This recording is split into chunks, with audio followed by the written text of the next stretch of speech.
Hi, everybody. Welcome to this interview with Mark Skowron. And Mark is a very successful real estate investor in the Chicago market. And I'm really excited to do this interview with him. Today, the topic for this interview is top 10 things that you should know, about doing 6 to 10 deals per month in the Chicago market with Mark. So, all right, Mark, why don't we start out with, if you can share with everybody a little bit about yourself, what you do, and then we'll start the interview that way. Awesome. Sounds good. Thanks, Tim. Thanks for having me on. Thanks for that introduction. So I think I started just like maybe many of you listening started, always kind of thought about getting into the real estate.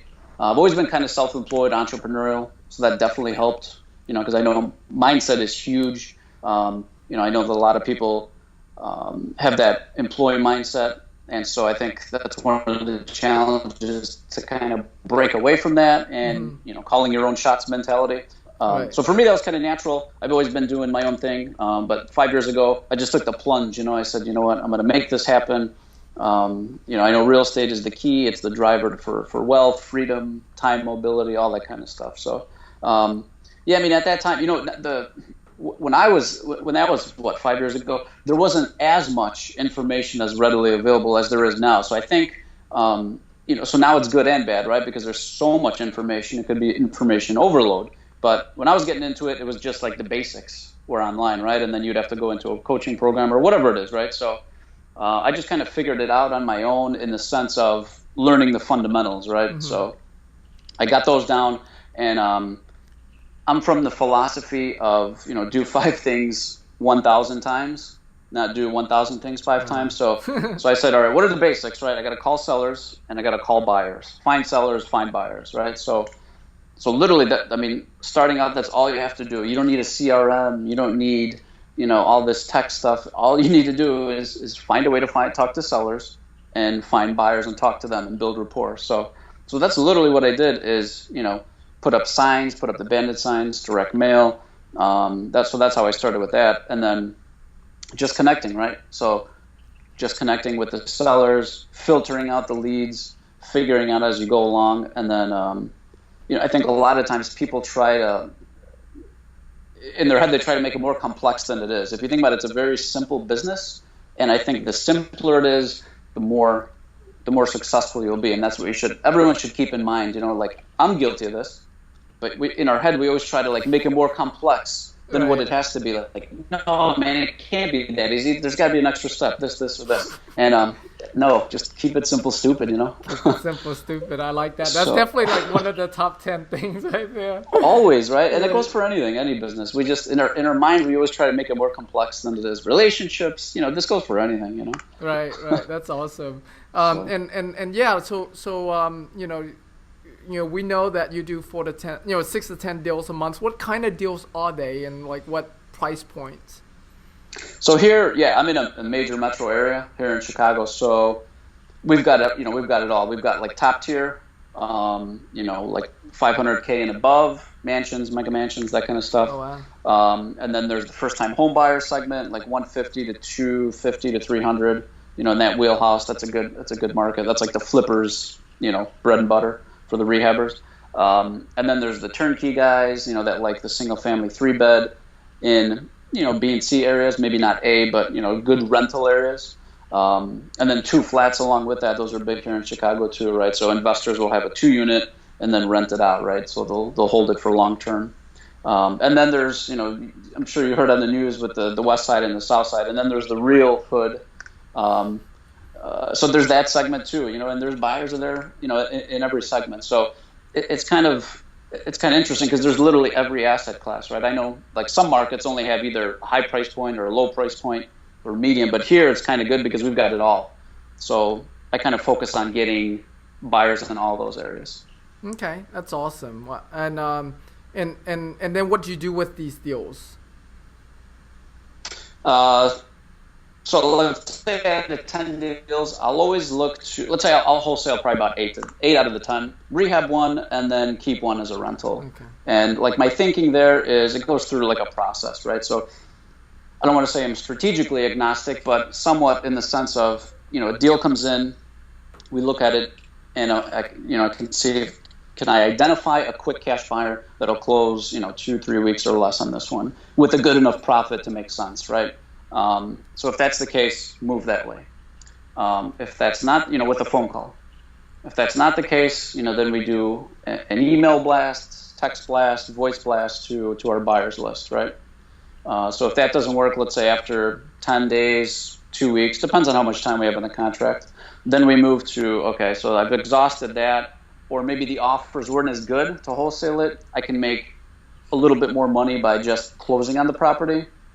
Then we'll do that, right? And then we can either look at, all right, do we close on it and just list it as is, or do we, if it's just carpet and paint and minor cosmetics, do we just rehab it then and then resell it that way? Or if it's a rental, like I said, it's a 1 out of 10. We'll look at if the numbers really make sense. It's in a rental area, it's already rented, or maybe there's just cosmetics to do, then we'll look at that. So the long short of it is, you know how it is, right? If you're doing 6 to 10, sometimes you're tight on money, sometimes you have a lot, sometimes you've got investors that are, calling down your door saying, hey, we need to put a rehab together, so if that's the case, then I got to find one that'll work for that. But yeah, wholesale is what I look for first, right? All else equal. If there's, like I said, if there's other factors, then you got to consider other elements. Gotcha. Okay. And then what is your average or your typical wholesale fee there in your market? Right about between 7 and 8 right now. Okay. Yeah, like 75 probably, right in the middle. Okay, and then of course, I guess the higher end of property, the bigger that fee versus the lower end. Typically, yeah. I mean, I think, I think like all else equal, right? I mean, sometimes you run into outliers where you get like I did a rental, like a duplex where it was a $65K wholesale fee. Oh wow, nice. Yeah, and the price point wasn't even that high. It was less than it was right around 100, right? But so you'll still run into those here and there. Right. But typically, yeah, like right to 7,500. Nice. For typical. Okay. Yeah. All right. That's definitely very similar to the Houston market here. I guess because we're both major metros. So yeah. But all right, cool. And how big's your team? What does your team look like? Sure. So my team, starting out was just me.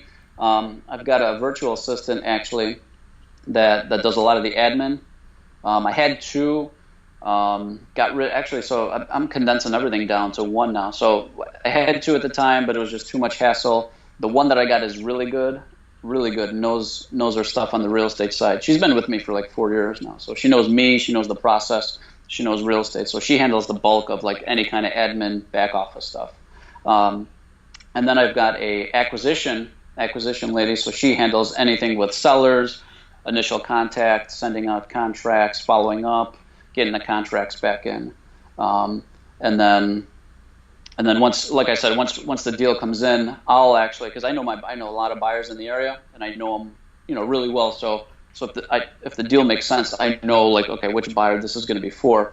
So then I'll just do a quick outreach, right? Texts, phone call, whatever it is, right?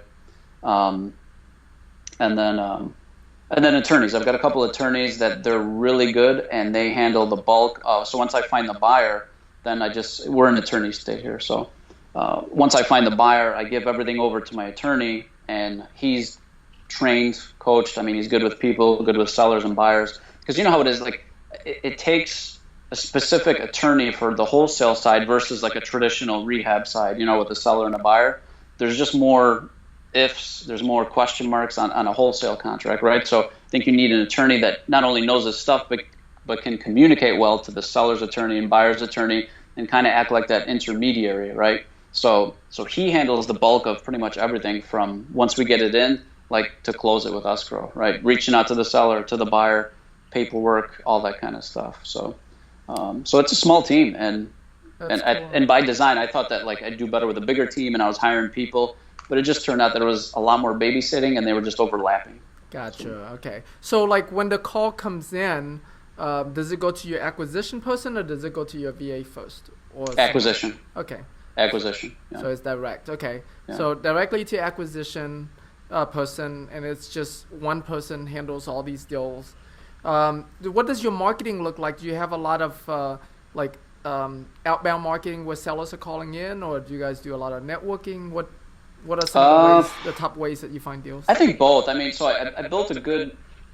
After a while, like once you start closing deals and once you know your market, then you really. I mean, you see the other wholesalers in your market that are doing deals and that are trustworthy, right? Because the last thing you want to do is waste your time with a wholesaler that doesn't really have it under contract and doesn't really know what he's doing. So I've got a good network of wholesalers that I trust and they trust me, and so we always leverage each other on inventory, selling each other's stuff. So you do like co-wholesaling type Always, of stuff. yeah, for sure. But I'm selective. I don't just co-wholesale anything, and for a good reason, right? So there was a time when I said yes to everyone, and I realized like, man, you could waste so much time. So it's just like buyers, right? So you got to build that army of like wholesalers but proven. Like you don't need that many. I think people think like, oh man, I need 100. Go for 4 or 5 that really know their shit, that really know their stuff. Sorry, but that are trustworthy. And so like build that network with them. Gotcha. Okay, that's awesome. And of course, you do the same thing for them too, so it makes sense. Yeah. And so, do you have a lot of are most of your buyers local buyers, or are they out of town, out of state, out of country type buyers? That's a good question. So for me, they're mostly local enough where they're, let's say within 30, 40, 50 mile radius of like city center. I don't do like turnkey as much, like turnkey assets where I know, buyers are all over the country, California, New York, overseas. So for me, it's mostly local buyers. They're all either live here half the year or most of the year, or they've got a team here, the rehabbers here. So they're all centralized here. Awesome. Okay. So, all right. So wholesalers is one of the ways. What's another, top way for you to find deals? For inventory, so direct mail, I think. I mean, it's true. Yeah, I mean, everyone says it works, and it does work. You just got to be consistent with it. Right. And who do you mail to? Who are you targeting? So, yeah, I mean, lately we've been doing a lot of like absentee owners, in-state, out-of-state, the vacant houses, and probate and divorce. Okay, so a variety of lists, basically. Yeah. Okay. Probate. And then do you buy these lists, or do you pull them yourself from your county, or how? So the probate, divorce, tax lates, those are actually there's a company that has them locally here, but it's only in Chicago, publicrecord.com. But so that I can easily get in all the counties here in Illinois. For like the absentee, I've actually used a couple, right? You can use list source to filter it, right? How much equity, that kind of stuff. And then also, Ken Clothier has the Find Motivated Sellers now. Right. I've used that, and we've closed deals. That one works too, same thing. Right, awesome. Okay. Yeah. And do you have do you mail them postcards? Do you mail them letters? What? Both. So we try anything and test. I think postcards actually last 6 months have been working better for us because we've been getting pretty decent deals. But I think like for probate, maybe for probate and divorce, letters work a little bit better because it's a little more, like one-on-one versus just like a mass throw off for the postcards. Postcards are good for like absentee, right? Because if it's a landlord, I mean, they don't really care about a letter. They're just like, hey, where's the number? Where's the email? Let me just call this guy. They're really busy typically, but so it's a little bit of both, but mostly postcards. Gotcha. Okay. Yeah. And so let's take your postcard. What does it say on it? Or do you happen to have one of your mailing pieces with you that you can I can't. You know what? I've got. Let's see.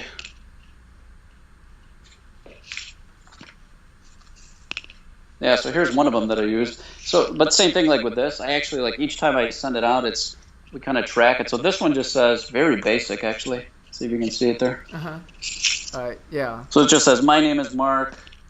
Would like to buy your house at blah blah blah. Fair price, and call me. One of the things though, so you want to test these, but one of the things to see on the bottom there, that's what I've added. I used to just do the number, but now I'll add my website because it's a squeeze page, right? So they'll put in their info, and then you get their contact info that way. Or I'll say email me, because one of the things I would say is who cares what you think, right? It's what your customer thinks. How do they want to be contacted? Not how do you want to contact them. So I try to give them every way, right? Whether it's a phone call, an email, or even mail it back to me, But so that's the thing I try, is to give them as many options to contact you as possible. Have you found your conversion rate increased since you did that? With adding the contact info? Yeah, with adding your website and your email. Absolutely. And it has increased. And the one thing I actually still want to put on here is Facebook, because I know a lot of people use Facebook. So on the next batch, we're just going to put, or, find me on Facebook or create the page to go on there, because it definitely does. I mean, we get at least a handful of leads every day online just from these, Oh, So, nice. Okay. yeah. So yeah, well that's definitely something that will make your postcard stands out from the others, because most postcards I know of just have a phone number. There's no other way to contact other than a phone number. And think about it. Some people don't want to talk on the phone, right? Like, Right. not everyone does. Some people love it. I'm not going to say like generalizations, but like the older, they still love talking on the phone, like my parents, right? Like, I mean, they'll text, but hey, just call me, right? Old school people. Whereas like guys like us, maybe a text or an email actually is preferred, but you just want to hit every preference that you can. Right. That's awesome. Okay. Yeah. Yeah, and I like how it's kind of like resembles the yellow letter, but it's a yellow postcard with the red handwriting fonts. Yeah. I like how you even sign off with God bless, like that. Yeah. Because that sends a very warming message out to them, right? Exactly. I love that. That's definitely very unique. That a lot of people don't do. So I'm actually gonna copy that. Yeah, do it. You'll get good results.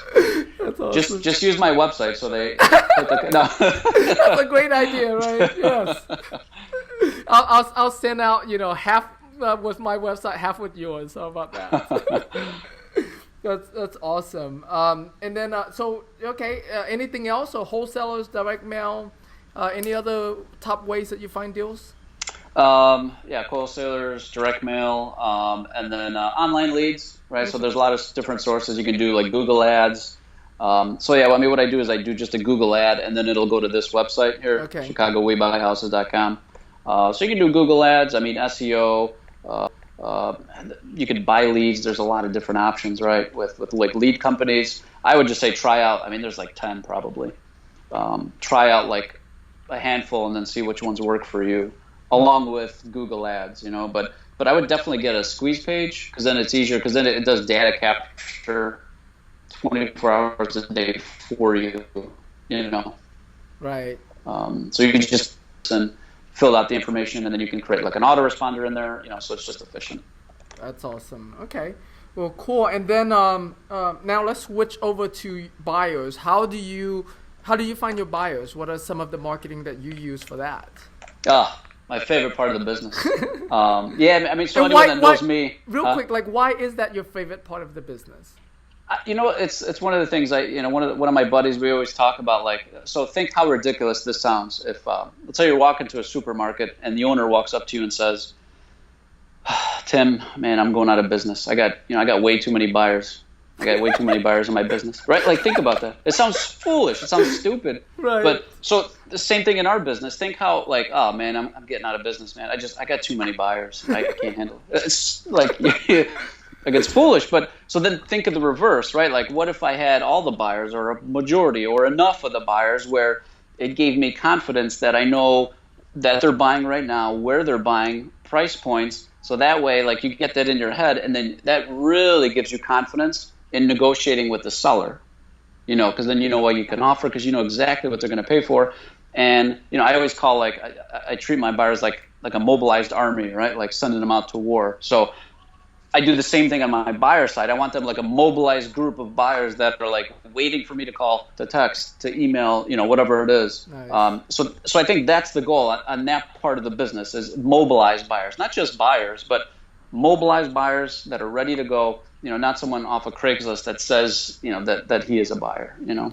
So, and that's so I've got a blog called www.focusonbuyers.com, and that's literally like what we talk about, right? What to say, how to find them, how to harvest them, and then how to keep them mobilized, right? So, I'll give you one of the tips in there. And so, like, same thing with that, Tim. You'll get to know that I'm a caveman. and well, in the sense of, I want to keep it simple, right? Like, if it's not simple, then if it's too complex, I'm not that interested. Give me the simple way, the 5 things that I got to do 1,000 times. So landlords, right? So here's a good tip for you guys. So landlords, you can go to www.socialserve.com, and that'll show landlords in your area, or Zillow.com, right? Do for rent. Guess what? That's a landlord leasing one of his units. Or even Craigslist, right? Go to for rent. So the backwards way, you just contact them. Like if I found your info, I said, hey, Tim, this is Mark. I'm calling you about that rental listing that you got on XXX, Hey, listen, I'm just curious because I'm an investor just like yourself. And I've got some units to sell there in your area. Just curious, are you in acquisition mode? Are you buying any more units? And then so you're just seeing if they're active, because you know how it is. Real estate's all timing, right? They're either buying, they're selling, they're holding, or they don't know what they're doing. But so you're just trying to find out if they're in acquisition mode. If they are, then you can sell your property, data gather, that kind of stuff. So that's awesome. Okay, so calling for rents is one of your major ways to find them. Absolutely. Right. Yeah. Now, what about people who are afraid of making these calls? Speak into that. Yeah, so that's all of it, right? Here's the thing. I mean, so when I started out, I didn't know what I was doing at all either, right? But you just got to be committed. I always think this is one of the self-help thing. So it doesn't matter. The point I'm trying to make is that whether you're an introvert or extrovert, you have to get to the point where your desire of the end goal trounces your feelings of insecurity inside, So it goes with anything, practice is going to make perfect. You just got to get out there and make the calls.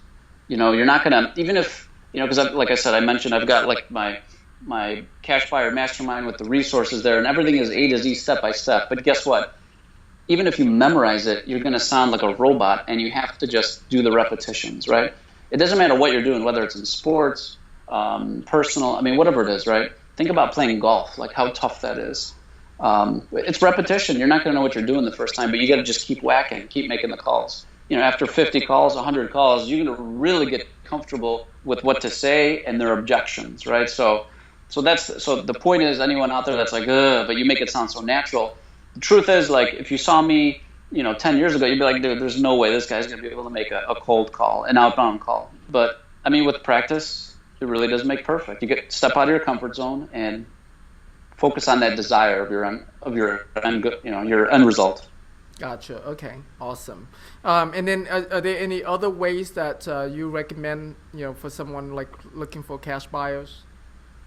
So for me, I'm all about eliminating any qualifying time, right? So when I started out, I would go on to Craigslist and all these online websites where everyone would claim to be a buyer, but not often the case, right? A lot more wholesalers that are just starting out than anything else. But right. So that's my whole thing with my thought process is how can I eliminate qualifying time to almost nothing or zero actually, and just get in front of the crowd that's already mobilized, right? So courthouse buyers, that's a great one. Because think about it, you can't lie. If you're at a courthouse and you bid, you put down that deposit, you have to close within 24 to 48 hours. Right.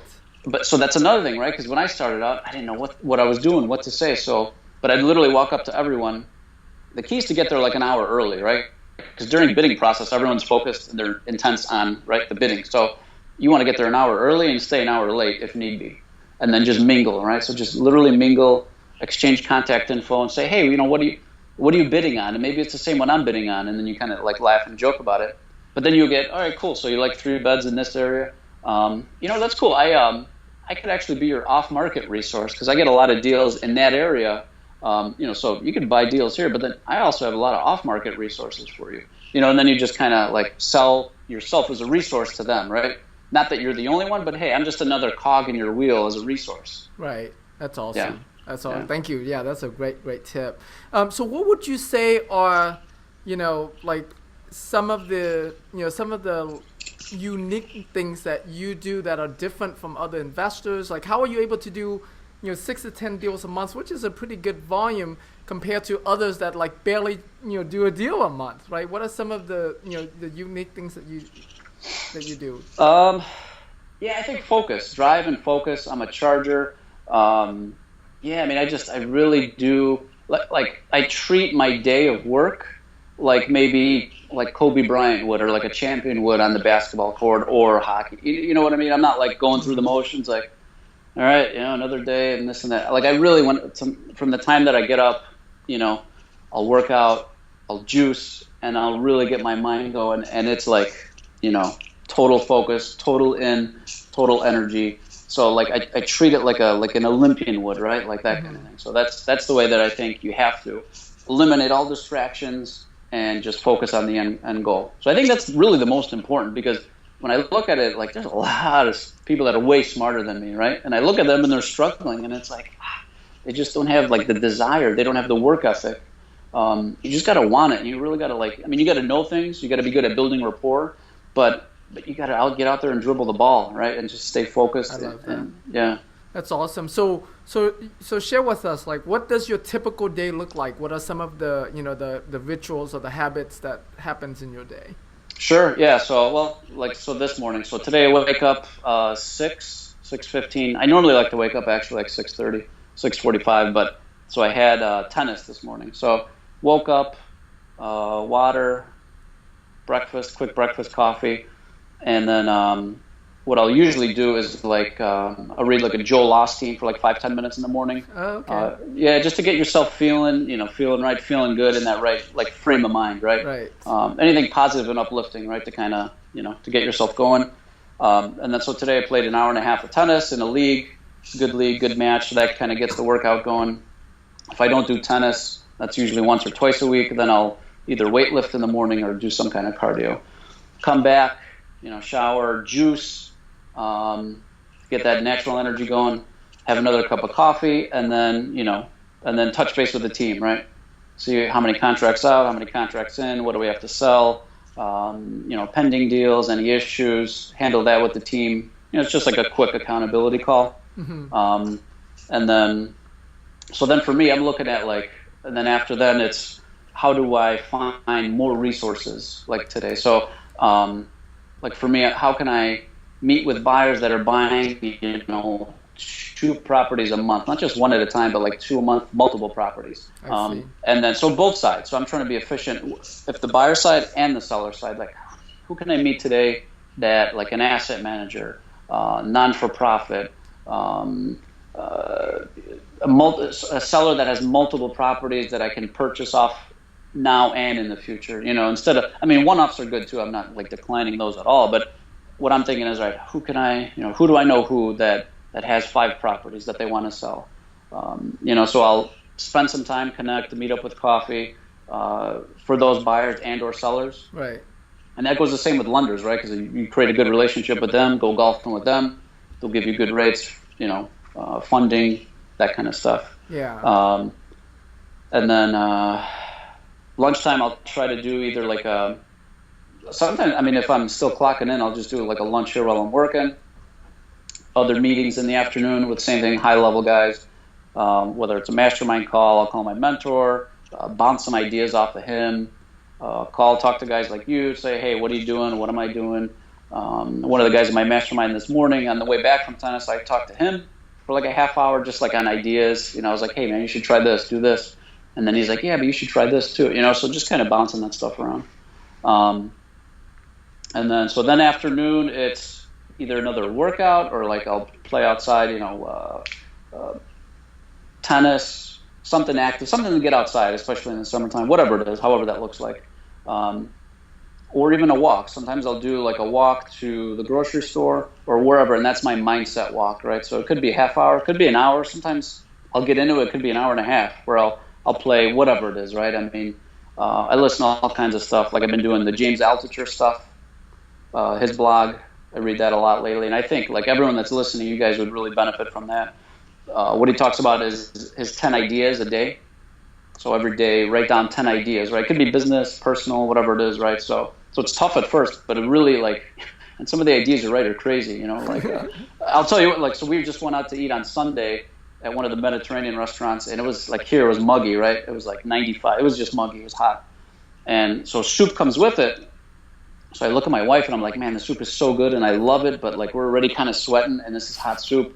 They should invent a soup that's not frozen, but maybe cool or colder or something that tastes really good. And I'm sure it exists, but in my head, I'm thinking that idea muscle, right? How can I, right? So I've been doing that a lot lately. I spend a lot of time on that, and that goes along with reading, whether it's reading that book or whatever it is. And then, so that's it. At night, I'll go out with a couple of friends, if anything, hang out with the wife or, however that looks or whatever that is. That's awesome. Yeah. Yeah, thanks for sharing that. And so, you know, like to me, all entrepreneurs are heroes, right? Because of the commitment that we are for our family, the commitment that we are for our staff, our employees, our clients. Do you see yourself as a hero? You know what? Like, we should. You're absolutely right. I agree with 100% of what you said, and I'm glad that you're doing this because I think, boy, we really need like positivity in our society now with everything going on. So I 100% agree with you. I think oftentimes maybe I don't look at it like that way because you're so stuck in building it or, building the business or making it more efficient or however that looks, right? That we're so stuck in like, all right, how can I grow this a little bit better? Or meet new people. So I don't think about it as much as a hero, but I do sometimes think back like, wow, because of me, I'm affecting so many lives, right? Attorneys, title companies, contractors, my assistants, they're happy, so wife, I mean, everyone. Yes. So, I mean, I agree with you. Maybe the problem with a lot of us entrepreneurs, we don't actually take enough time for ourselves to like give us a pat on the back. Right. So to acknowledge our accomplishments. Yeah. Definitely for sure. Yeah. And like I know a lot of us, we do it so naturally. Like, well, it's just what I do. Like, of course I'm going to provide for my family. Of course I'm going to take care of my staff, right? Of course I'm going to take care of my clients. But we don't think that. It's like, hey, like we are a lot more committed than most people. Like, that's it, right? Yeah. Like we're very committed to to taking care of people around us and so definitely I do recommend, part of your your 10 ideas a day is also like looking at, writing down the things that that you accomplish, like really acknowledge the accomplishments that you have and the difference that you make out there. And then I love how you have your blog too. Like I love sharing ideas, sharing experience, knowledge with others. And with, like kudos to you, for doing such a thing, doing your blog. Now you come out with a course as well to teach others what you do. So I love that. Thank you for doing that. Of course. Yeah. Thank you. Yeah. The thing with that is like, you know how it is. Like once you start knowing what you're doing in this business and you're closing deals, then it gets fun, So like at the end of the day, I'd be talking to my wife and like so pumped. I'm like, oh my God, you should have seen I did this. I said this and this, this and this. And so initially she's excited, but after a while it's like, talking about work. So I'm like, man, I need another medium to release this. So I'm like, you know what? I'm just going to blog on it. I love that. She doesn't want to hear it anymore. So I love that. Awesome. So then, if someone wants to reach out to you and like, check out your blog, connect with you, number one, how can they do that? And number two, you have given us like so much of your tips and your knowledge on this call. What resources that you might be looking for that the viewers on these calls, when they do reach out to you, they can, if they do have that resource or connection to those resources, that they can, send that toward your way. Sure. Yeah. So you can find me on my blog. It's www.focusonbuyers.com. So plural, FOCUSONBYUERS.com. So all my info is there, pictures, you can contact me there. Everything's there. Just literally, if you're just starting out and you're wondering how to build a buyer's list, I would just start there. Because like literally all my experience in 5 years and thousands of conversations are there. And so as far as the other point on what like resources I would need, I mean, I think, other partners in other parts of the country, other wholesalers in other parts, for the buyer side, or for, if they've got the inventory, I can really ramp up and get buyers on those markets. So, if anyone wants to co-wholesale a deal, especially here, like in Chicago or Indianapolis and Buffalo, I've got some resources there. But I mean, any resources where, the deals make sense and we can do a co-wholesale. Awesome. Or if they're looking for, like the mentoring, mentoring as far as how to explode their buyer's list, right? Whether they've got like an existing buyer's list or maybe not, whether it's 0 or 100, but they just want to kind of become the go-to guy or gal in their marketplace, they should definitely talk to me. Awesome. Well, yeah, and then so we're gonna wrap up this interview here. What would be like the one thing that you want to leave with all the viewers here? The one thing, I mean, just like you said it too, committed, right? We're more committed than anyone else. So that rings like just stay committed, you know, like just like this in any other business, it's going to be tough. Deals are going to, you know, you're going to spend 4 hours on a deal or 40 hours on a deal, and then there's a title issue and the deal's destroyed, and you spend all that time finding the seller and finding that buyer, and you're like, ugh, 20 hours and it's gone. So remember like why you're committed to it, right? Because there's always going to be, especially in the beginning, where it's so uncomfortable, you don't know what you're doing, but commitments. That's literally the word of the day. Just stay committed, you know. Awesome. Thank you so much. Yeah, really appreciate you, you know, for everything you've shared, Mark. And yeah, look, you know, I'm sure the viewers also appreciate you. Yeah, I hope they get a lot out of it. Well. And thanks for doing this too, because I think, you know, when you mention that, I think a lot of us have to take like a step back and say, wow, you know, I did do. One of the quotes is something like, you don't realize how far you've gone up on the mountain until you look back and see like how far you've already gone up, right? Because we're always like, what's the next rock? Where's the next rock? But like, just take a step back and look, wow, I came all this way, you know? And but like, we just have to like constantly remind ourselves to do that. So yeah, great job on your mission too. Definitely awesome. Appreciate it. Thank you. Awesome. All right, Mark. Well, thank you so much. Happy investing. And yes. talk to you next time, buddy. Sounds good, Tim. See you guys. See ya.